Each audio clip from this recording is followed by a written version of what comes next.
How to get 5-star tickets in Monopoly Go. Hey everybody, welcome back to our channel. In today's video we are going to learn how we can actually get the 5-star tickets in Monopoly Go, so make sure to watch the video till the end. Now I'm going to go over all the possible ways in which you'll be able to acquire 5-star tickets in Monopoly Go. I'm going to show them all because you forgot or didn't consider some of them.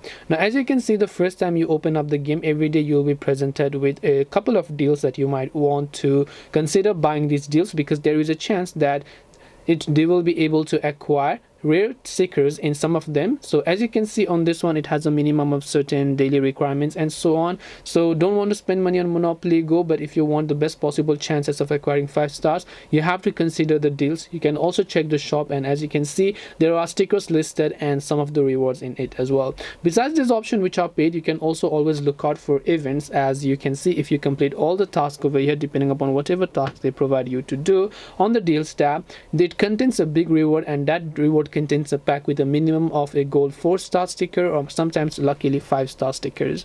So hope this video helped you guys. If you have got any questions, then feel free to also leave them down below. Thank you very much for watching till the very end of this tutorial, and see you soon in the next video.